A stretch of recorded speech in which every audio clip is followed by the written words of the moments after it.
Never thought I'd like travelling alone, but I'll admit the peace and quiet has given me time to reflect for the first time in ages. I really must try this more often. Note to self, Doctor. Next time someone offers to come with me, subject them to an extensive vetting process first. That'll weed out the overly chatty riffraff. What was that? Oh, that's right, Doctor WHeasel. Keep talking to yourself. First sign of going mad? I'd say you passed that point some decades ago. Advic! What are you doing in a towel, dripping water all over my nice, clean console room? It wouldn't have to be so wet, Doctor WHeasel, if you didn't keep stealing all the good towels every time you have a bath. Right, you're a hallucination. My guilt is probably manifesting you so I can work through all of my psychological issues after I had to leave you to die on the Shazbot. Guilt? Chance might be a fine thing. You're the least guilt-ridden individual I've ever met. Morals, ethics, integrity? These are mere words on the scrabbleboard of life for you. I have to say, imaginary Advic, I'm more than a little disconcerted by my subconsciousness's efforts to work through such things. Why couldn't I have imagined you drinking tea, or playing ping-pong, or frankly, anything else other than standing half-naked with your feathers glistening with water and smelling like a damp eiderdown? I've never played ping-pong in my life, Doctor. Wait. You think I'm an hallucination? Great, even my hallucinations aren't sure of themselves. Textbook Time Weasel self-aware neuroses. Ow! I'm not imaginary, Doctor WHeasel. No more than you are. You're not? I guess you must be right. I'm not sure I can imagine that mighty wallop you just fetched me. But you were on the UEV Shazbot when she exploded. There was nothing I could do. Nothing other than travel back in time and grab me moments before the explosion. But I was there on the WheasDis in the time vortex when the Shazbot exploded. Oh dear, you said this might happen. Look, you silly Time Weasel. You used your WheasDis to pop back in time, but in doing so crossed your own time stream, meaning your causal memory of events has taken on a rather indeterminate non-linearity. Come again? Ugh. You don't quite remember everything that happened the way it actually happened. It's sort of a very selective amnesia.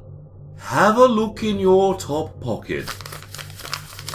Dear Doctor WHeasel, you broke the laws of time and saved Advic, but you're not going to remember any of this. Love, Doctor WHeasel. P.S. He's gone for a shower. P.P.S. Best not to mention any of this to the Time Weasel, they'll go live Yes, I get the gist of events now. So, you're not dead? No. And I'm not going mad? More than you were yesterday, which, mind you, is only a layman's opinion. Well, in that case, Advic, on with the adventures! Yeah, but can you mop up all this water first? Locked in an eternally dysfunctional dyad in the depths of space and time, Doctor WHeasel and Advic Goose challenge the unknown, question the uncertain, and seriously argue with the infinite in Doctor WHeasel and the Gynotronic Crisis, Part 1. What was that about breaking the laws of time?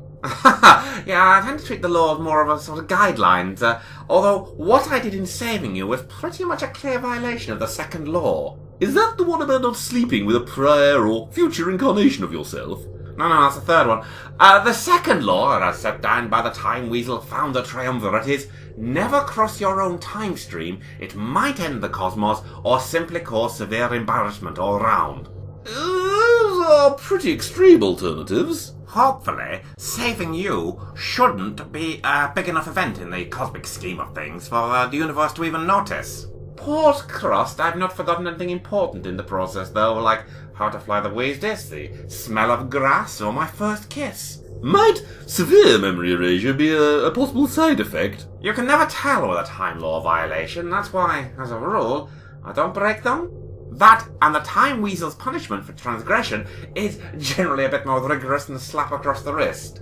In which eventuality, Doctor WHeasel, I am eternally grateful for your efforts. Good, I'll remind you of that next time you're muttering about us running out of tea.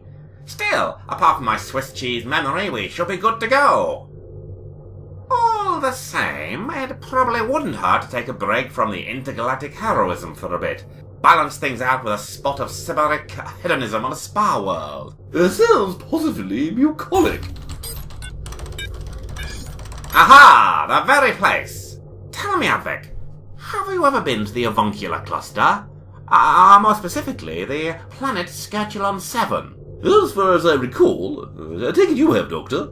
Have I ever? A few hundred years back, I turned up and saved them from some piffling little rebellion through my usual Time Weasel cunning and outlandish blandishments. They set me up with this smashing little palace, terrific views over the oceans, all the eggs I could scoff, and ready access to some of the friendliest and pretty ladies you ever saw.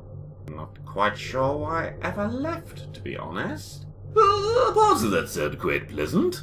And if you had a house somewhere, or as rather assumed the Weasel was your bachelor pad. Your incredibly unkempt bachelor pad. Give over. A Weasel isn't a home without a bit of muss and clutter. And the 47 half-empty pizza boxes stacked around the hat stand? Don't you recognise authentic character and whimsical charm when you see it, Advec? Anyway, we've landed in Skerchulon's capital city, just around the corner from my palace. The scanners say it's sunny, around 23 degrees with a mild easterly breeze. Oh, lovely. I can't believe you've actually taken me somewhere half decent for once. It's the least I could do, after you dying and all that. I keep telling you I'm not dead. What's the point? The architecture's very colourful, very curvy too. Yeah. Oh, I don't remember there being quite this much hot pink with cerulean blue everywhere last time. I guess a lot can happen, architecturally speaking, in a few hundred years. Which makes me ask the question, is your house, palace, still going to be there? Advec, I am shocked. I'm a global hero to these people, a living legend who saved them from a time of tribulation and darkness. Now, as I recall, my gaff is around this bend and... Doctor! There's no building! Only a gigantic statue of what appears to be three large ladies standing on top of... No! Oh, it can't be! But it is! That looks like me! Those Amazonian hussies are standing atop an effigy of little old innocent me! Right on top of where my snuggling parlour was located. Snuggling parlour? Hush. Hang on. There's a plaque. Erected by Sainted Imperatrix Pauline in 2347 as a symbolic warning to all would-be oppressors and gender crims, and to remind honest cits to be ever wary for the return of arch-crim Doctor WHeasel. Those flipping ingrates! Doctor WHeasel, wait. A thought strikes me. This piffling little rebellion you helped suppress, it didn't happen to be along gender lines, did it? Why do you ask? Well, firstly the statue, secondly because I've been walking, we've barely seen a male on the streets, and thirdly, all this hot pink. There's nothing wrong with hot pink. Some males like to wear hot pink under... I said too much. Although, as I recall, Avik, this was a fairly patriarchal society when I was last here. And yes, some of the rebellion leaders were women. Okay, all of them were.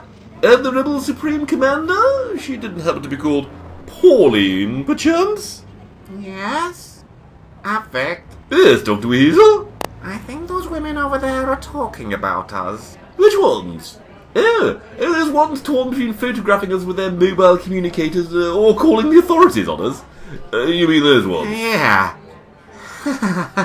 It strikes me, Avik, that perhaps a vacation on Skerchulon 7 might not be the bacchanalian orgy of the senses I first assumed. Yes, I am beginning to see your point, Doctor, and all this pink, it is really beginning to do my eyes in.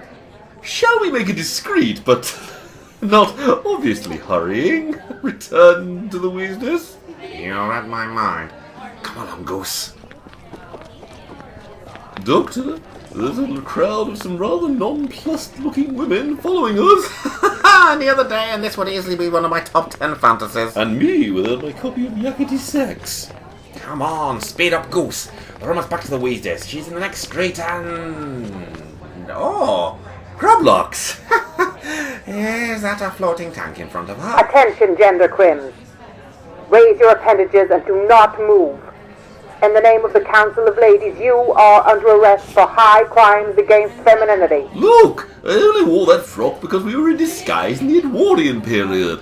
Actually, Vic, I don't think you're to blame for this snafu. Do you think we can chance darting past? No. And having only recently performed my Lazarus impression, I'd rather not risk pulling off the same stunt twice. In which case, we surrender? How great are the crimes of which Doctor WHeasel has been accused? What punishment might the citizens of Skirchilon 7 mete out to him? And will Advic end up being defrocked? You know how I'll be finding out by listening in to Doctor WHeasel and the Gynotronic Crisis, Part 2! Doctor WHeasel is a Weasel Telly audio and crisis production, featuring Randolph Weaseling as Doctor WHeasel, Twinton Goose as Advic Goose, and Joe Scott Darrow as the